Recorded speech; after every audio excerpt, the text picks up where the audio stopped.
Bonjour à toutes, j'espère que vous allez très bien. Aujourd'hui, je voudrais vous parler de schémas familiaux.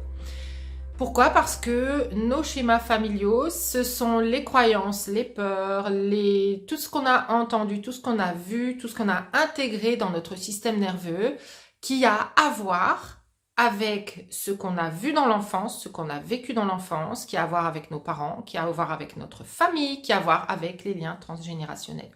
Et en fait, nous sommes la conséquence, nous sommes le dernier point d'une chaîne en fait qui a transmis de génération en génération ses croyances, ses patterns, ses façons d'être. Alors parfois on prend tout tel que c'est et on s'en imprègne, parfois on se rebelle contre quelque chose qui ne nous convient pas du tout. Et ça va nous permettre peut-être de fuir vers l'avant et de construire autre chose. Peut-être que ça va nous permettre eh bien, de construire notre vie à notre façon. Mais dans l'antidote, c'est-à-dire qu'on ne veut surtout pas répéter ce qu'on a vu. Et du coup, on n'est pas forcément soi. On va être en fait l'opposé. Et on va agir à l'opposé par principe, par rébellion, parce qu'on veut se démarquer, parce qu'on veut être libre, on va agir à l'inverse de ce qu'on a vu, de ce qu'on a entendu, de ce qu'on nous a dit. Mais parfois, c'est toujours pas nous à la fin. Et nos schémas familiaux, en fait, nous ont imprégnés depuis qu'on est petit. Et ça va teinter toute notre vie, ça va teinter nos comportements, ça va teinter notre façon de voir la vie, nos perspectives.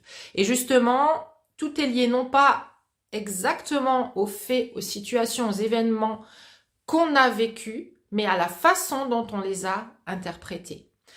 Donc, tout est dans la façon dont on a interprété les choses et la façon dont, du coup, à cause de notre interprétation, on se positionne, on se voit. Mais il n'y a pas que, en fait, dans notre conscience. C'est-à-dire que, avec conscience, on peut se dire que on mérite de vivre la plus belle vie, on mérite de tout recevoir, mais on voit qu'il y a des patterns dans notre vie. On voit qu'il y a des choses qui se répètent et on n'en a plus envie, mais on ne sait pas comment les changer. Et même quand on essaye autrement, eh ben, on retombe au même point. Il y a des choses auxquelles on pense qu'on ne peut pas avoir accès. Donc on fait tout pour y avoir accès, mais il y a quelque chose qui nous sabote et qui fait qu'on n'y arrive pas. Est-ce que vous avez déjà entendu, je vais vous donner un exemple, l'expression « il est né », oui mais lui il est né avec une cuillère en argent dans la bouche. On parle de ces personnes dans ces termes-là quand on se dit que oui, mais eux, pour eux, c'est facile. Pour eux, ils ont de la chance. Ou alors quelqu'un qui a des mains en or. Tout ce qui touche, ça se transforme en or. Eh bien, ce n'est pas lié au fait que cette personne ait de la chance. Ou alors, oui, mais il y a quelque chose au-delà. Et il y a quelque chose qui est plus profond. C'est que ces personnes sont nées avec des schémas en or. Elles sont nées ou elles ont acquis où elles ont transformé leurs croyances pour obtenir en elles des croyances en or. Vos croyances créent votre réalité. La façon dont vous vous positionnez crée votre réalité, mais votre façon de vous positionner repose sur vos croyances profondes. Qui est-ce que je suis? Qu'est-ce que je mérite d'avoir? Qu'est-ce qui est accessible pour moi? Comment est-ce que je devrais positionner les autres par rapport à moi et me positionner surtout par rapport à eux? Parce que bien souvent, en fait, on se positionne en fonction de ce que les autres attendent. Pourquoi? Pour recevoir l'amour, pour recevoir ce qu'on désire recevoir. Ça peut être toutes sortes de choses, ça peut être de l'attention, ça peut être comment je me positionne et qu'est-ce que je dois faire pour répondre à mon chef, pour être sûr d'avoir ma paye à la fin du mois. Ça peut être comment est-ce que je dois me positionner pour que ces clientes viennent vers moi. Mais en fait, là, on est toujours en train de se positionner en fonction de l'extérieur. Comment est-ce que je me positionne pour que cet homme fasse attention à moi et qu'il puisse m'aimer et me voir vraiment comme je suis? Et en fait, les croyances qu'on a vont vraiment créer notre réalité, notre façon de nous positionner aussi. Tant que vous êtes en train de vous demander comment vous devriez faire pour attirer l'attention de quelqu'un, eh bien, vous êtes à ce moment-là en train de vouloir répondre à quelque chose, à un besoin dans l'extérieur. Alors qu'en fait, votre besoin, tout simplement, c'est de changer ces croyances que vous avez par rapport à vous-même. C'est de savoir que vous avez de la chance, c'est de savoir que vous méritez, c'est de savoir que vous êtes attractive et que vous êtes magnétique et qu'on vous aimera parce que vous vous aimez d'abord. Alors ça, ce sont un petit peu des paroles clichés qu'on entend de partout. Je vais vous donner un exemple ou deux. je discutais avec une lumineuse. Elle voulait déclarer son entreprise. Donc, déclarer son entreprise où elle aide elle-même les personnes. Elle est dans la thérapie, elle aide les personnes à aller mieux, à se trouver. Et puis elle me dit, Stéphanie, en fait, j'ai commencé déjà à le faire et j'adore le faire, mais les personnes avec qui je travaille, elles avancent. Et j'adore ce que je fais. Et c'est vraiment une personne qui a le cœur sur la main. Mais elle me dit, j'ai préparé le fait de déclarer mon entreprise, mais j'arrive pas à cliquer sur ce bouton, j'arrive pas, il y a un truc qui me bloque. Et donc, j'ai discuté avec elle et puis on a transformé ce fameux clic qui fait peur en sa connexion à sa mission de vie, le fait justement que ce soit positif pour elle et que ce soit exactement ce qu'elle veut incarner. Mais on a dû passer par quelles sont tes croyances par rapport à ça. Et en fait, en creusant, on s'est rendu compte qu'elle avait un énorme syndrome de l'imposteur qui était lié au message qu'elle a entendu petite. Mais toi, de toute façon, t'es qui toi en fait? Toi, t'es rien du tout. Reste dans un coin, ne dis rien, reste silencieuse, sinon tu risques d'être maltraitée, tu risques de recevoir des coups, etc. Donc, dans son inconscient, dans son système nerveux, elle avait intégré la peur d'être vue, la peur de prendre sa place, la peur d'ouvrir sa bouche, la peur de déclarer au monde. Parce que vraiment dans la symbolique de « je déclare mon entreprise », c'est « je me déclare moi », en fait, comme thérapeute. Mais qui suis-je moi pour me déclarer? Et puis si je me déclare, non, je dois rester cachée, je dois rester silencieuse. Donc, ces patterns étaient dans son système nerveux, on l'a transformé pour que aujourd'hui elle soit capable de déclarer cette entreprise, mais avec le cœur ouvert, le cœur joyeux, puis on associe d'autres choses avec. Elle avait déjà appris à dire MERDE, à tout ce qu'elle ne voulait plus, mais là, elle était à un autre niveau, c'était vraiment au niveau public, déclarer qui je suis en fait. Donc ça a pris un autre degré, ce qui fait que ça a créé un autre blocage, un autre niveau. C'est ce qu'on appelle un plafond de verre, où en fait on a accédé à certains niveaux, mais à un moment donné, on n'arrive pas à aller plus haut, on n'arrive pas à faire plus grand. On n'arrive pas à s'expandre davantage, et ça peut être dans tous les domaines. Donc, ce que je veux vous dire, c'est que quand vous avez des schémas répétitifs, quand il y a des choses que vous voyez comme inaccessibles, en fait, dans les faits, dans votre expérience, vous voyez bien que c'est inaccessible pour vous, que vous voulez l'amour, mais que vous récoltez tout le temps soit de l'insécurité, soit de l'inattention, les personnes ne vous prennent pas en compte, eh bien, c'est que dans votre système nerveux, vous avez intégré de l'insécurité dès que vous étiez petite. De l'insécurité, l'incapacité à être visible, ou l'impossibilité d'être visible et d'être entendu et d'être prise en compte, l'impossibilité de prendre votre place. Les personnes qui ont des angines à répétition, des maux de gorge, etc., ça peut être l'impossibilité de communiquer vraiment ce qu'elles ont envie de communiquer. Et combien de fois, en fait, dans le corps même, on va voir des symptômes. Il y a eu des clientes, et l'une à laquelle je pense vraiment spécifiquement, qui avait de l'acné, qui avait des cicatrices, qui avait une peau vraiment terne et qui avait pris du poids. Et en fait, on a vu que son corps, en fait, l'avait protégée contre les hommes suite à un traumatisme pour ne plus jamais être abordée par un homme. Donc, son corps la rendait laide pour qu'elle n'attire personne. Voilà. Et ça, tout ça lié évidemment du coup à des comportements d'évitement parce qu'elle avait des grandes peurs et du coup elle rencontrait personne et puis elle restait isolée, mais en même temps elle souffrait de cette solitude et de cet isolement. Donc on a travaillé pour qu'elle se réouvre et pour que son corps redevienne qu'il est à l'origine, en pleine santé, avec toute l'énergie qui circule et elle qui circule dans son énergie et qui se connecte aux autres aussi. Il y a une autre personne avec qui on avait travaillé sur le fait que elle pouvait pas en fait du tout s'exprimer. Elle pouvait pas du tout dire ce qu'elle pensait dès qu'elle était avec des personnes. Pouf, elle se mettait dans une bulle et n'arrivait pas à prendre sa place et à interagir avec les autres. Alors que c'est une femme intelligente qui a 1000 choses à dire et qui a tout pour elle. Et ça, c'est pas le problème. Vous avez tout pour vous. Et cette personne, en fait, avait des problèmes de respiration. Elle s'est sentie étouffée pendant qu'on a fait la session. Il y a eu des symptômes où elle me dit, mais j'arrive pas à respirer. Et de où ça vient? Et en fait, c'était toute petite. On lui a imposé de se taire, de ne pas bouger. Et elle m'a dit, c'est comme si en fait on m'avait mis une main sur la bouche. Et c'est pour ça qu'en fait j'ai ce sentiment d'étouffer, cette sensation d'étouffer. Et puis pendant la session, on a libéré évidemment tous les patterns qui étaient liés à cette respiration. Et à la fin, elle respirait, elle m'a dit, j'ai jamais respiré aussi librement de ma vie. Et aussi de façon aussi ample, etc. Et donc, on a transformé, non seulement dans son corps, mais dans son inconscient, dans son esprit, et aussi dans sa façon d'être et de se comporter.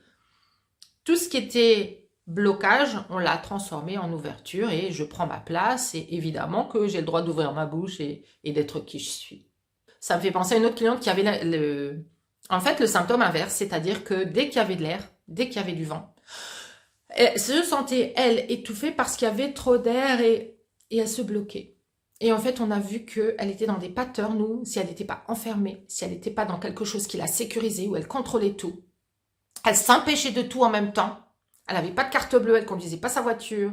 Elle avait un tout petit bureau confiné à son travail. Il y avait plein de choses comme ça. Elle s'empêchait de tout. Elle se restreignait aussi dans son alimentation. Elle ne mangeait que des choses qui devaient être absolument bonnes pour sa santé, quitte à avoir zéro plaisir. Donc, en fait, on a travaillé sur tous ces déblocages. Son droit à vivre dans les couleurs, dans les saveurs. Son droit à, justement, elle a eu un nouveau bureau. On a travaillé sur sa relation dans son travail, sa relation à déjà sa confiance en elle, son estime d'elle, le fait de voir sa valeur et elle a réussi dans sa relation à son patron à être dans une vraie communication où elle a réussi à lui dire mais vous vous rendez compte en fait je fais le travail de 3 personnes, vous devriez embaucher 3 personnes si c'était pas moi à ce poste-là. Elle a réussi, c'est même pas réussi, elle a eu facilement en fait un entretien avec son patron, elle a été entendue. On a travaillé sur sa communication, évidemment, pour qu'elle n'y aille pas dans son féminin obscur, parce que quand on débloque tout, on se rend compte qu'on a droit à tout, et du coup, on a envie de tout revendiquer. Donc, il faut canaliser, il faut rester dans son féminin lumineux. Donc, on a travaillé sur sa communication. Elle a eu son nouveau bureau, à l'étage qu'elle voulait, loin des bruits, parce qu'il y avait beaucoup de bruit dans les couloirs, etc. Et ça, elle savait pas se concentrer avec tous ces bruits, et du coup, elle a eu un bureau au calme, avec une fenêtre, et qu'elle adore, et elle a même aménager elle-même son emploi du temps. Elle a choisi les jours et les heures où elle travaillait. Son patron lui a dit, je vous fais confiance, vous faites votre emploi du temps, je vous fais confiance que votre travail sera excellent en étant à votre rythme. Et ces symptômes d'être étouffée sont partis. Et cette personne, je l'ai eue sur Zoom, de session en session. C'était comme s'il y avait un halo de lumière autour d'elle. C'était incroyable, c'est un truc de fou.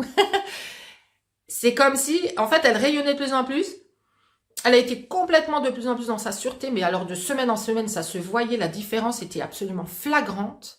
Et c'est comme si elle était elle-même la lumière, quoi. C'est un truc de dingue. Elle rayonnait une lumière qu'elle n'avait pas du tout au départ parce qu'elle était tout enfermée dans le terne de sa vie, dans ce qu'on doit faire, ce qu'il faudrait faire, et être toute petite, pas visible, etc.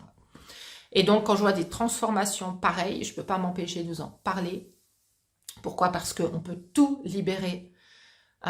Il faut prendre le temps de le faire et il faut avoir l'intention de le faire le choix, tout simplement. Faire le choix de vous rendre compte que aujourd'hui, il y a des choses que vous pourriez vivre autrement, qui vous sont accessibles. Et votre ego va tout faire pour vous montrer que c'est pas accessible. Ou alors, il va tout faire pour vous montrer que c'est dangereux. Ou alors que c'est pas pour vous. C'est bien pour les autres, mais pour vous, non.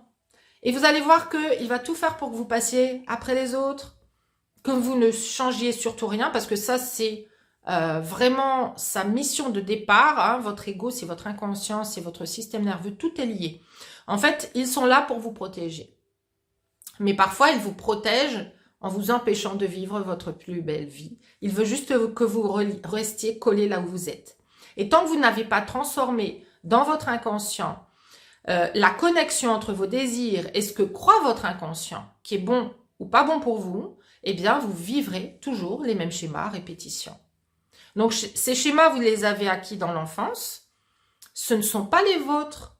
Ce sont des schémas familiaux, ancestraux, sociétaux aussi. C'est tout ce que vous avez intégré.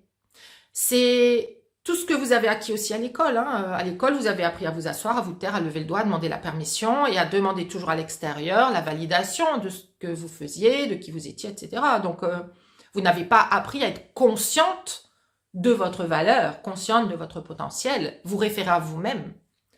On ne vous a jamais dit « Fais-toi confiance, Stéphanie, réfère-toi à toi-même. Dis-moi ce qui est bon pour toi. » Non, on vous a dit ce qui était bon pour vous. On vous l'a appris ce qui était bon pour vous et pour les autres. Moi, je me souviens qu'on m'a toujours dit « Ne fais pas aux autres ce que tu n'as pas envie qu'on te fasse à toi. » Et c'est très vrai, je suis tout à fait d'accord avec. Le truc, c'est que je me suis rendu compte que la même personne qui me disait ça, c'était celle qui me faisait exactement ce qu'elle ne voulait pas qu'on lui fasse. Donc, il n'y avait pas de retour possible, il n'y avait pas de communication possible. Et je subissais le fait que il fallait que je m'adapte à toutes les bonnes règles qu'on m'avait données pour être la gentille fille. J'ai appris, et du coup, je réussissais tellement bien à m'adapter aux autres, etc. Et j'en parlais d'ailleurs hier aussi avec une lumineuse de ça. C'est le fait qu'en fait, on est tellement capable de s'adapter à l'autre qu'on a l'impression que c'est facile en fait et que c'est naturel. Mais c'est un acquis, ça aussi. C'est génial de savoir s'adapter aux autres, mais est-ce que vous vous adaptez à vous d'abord? Est-ce que le fait de vous adapter aux autres vous permet de vous épanouir pour vous-même davantage? D'abord. Et si c'est parce que vous vous adaptez aux autres et que du coup ils sont contents que vous êtes heureuse, alors c'est que vous attendez leur retour positif et leur validation. Donc, on a appris à s'adapter aux autres, on a appris à faire pour les autres, on a appris à se positionner en fonction des autres. Mais moi, ce que je vous invite à faire aujourd'hui, c'est de vous positionner par rapport à ce que vous allez découvrir sur vous-même, qui est vous-même. Vraiment découvrir qui vous êtes, ce à quoi vous avez droit, ce que vous méritez vraiment, en partant d'une page blanche, en fait. Parce que tant que vous partez de vos anciens schémas, pour réparer en permanence, pour guérir en permanence. Vous êtes toujours en train de tourner dans la boucle de « Oh, j'ai quelque chose à guérir et il y aura toujours quelque chose en plus à guérir. Oh, j'ai trouvé une nouvelle façon de m'aider à guérir. Oh, un nouveau protocole. » Mais en fait, votre mental et votre ego sont super heureux parce que vous êtes en train de vous focaliser sur la blessure. Et quand vous verrez que ça ne fonctionne pas pour vous, vous allez trouver une autre façon en vous disant « Ah ben là, en fait, j'ai fait un petit bout de chemin, peut-être qu'il y a autre chose à faire en plus. » Ce que vous devez faire, c'est repartir à une page blanche. Qu'est-ce que vous voulez vraiment dans votre identité vraie? Dans votre nouvelle vous que vous devez découvrir, qui est nouvelle seulement pour votre ego et votre ancienne vous, mais qui est juste votre vrai vous. Et je vous invite d'ailleurs à regarder la page de témoignage sur mon site internet pour voir ce que c'est que d'être sa vraie soi. Pour voir les résultats que vous pouvez obtenir pour vous-même. Parce qu'en fait, il ne s'agit pas donc de toujours aller voir ce qui ne va pas et se dire « Ah bah oui, je suis une victime de mon enfance. » Oui, mais qu'est-ce que vous en faites? Je suis victime de mes patterns. Je me rends compte que je m'adapte toujours aux autres. Mais comment est-ce que vous faites pour le changer? Donc, ce que je vous invite à faire, c'est de vous découvrir vous sans vos schémas. Qui êtes-vous vraiment dans votre puissance créatrice, dans votre sûreté de vous? Quand vous vous mettez au centre, quand vous vous positionnez au centre, et que je vous aide à enlever ces schémas qui ne sont pas les vôtres. On ne peut pas le faire par soi-même. Moi, je ne le fais pas par moi-même. Je peux les voir à un moment donné, je peux voir ce qui se répète, mais comme c'est dans mon inconscient, c'est dans la part de moi que je ne peux pas... que je ne peux pas outiller moi-même. Je ne peux pas le faire moi-même parce que je peux le faire... Si je le fais, c'est avec mon conscient, mais mon conscient filtre ce qui se passe dans mon inconscient.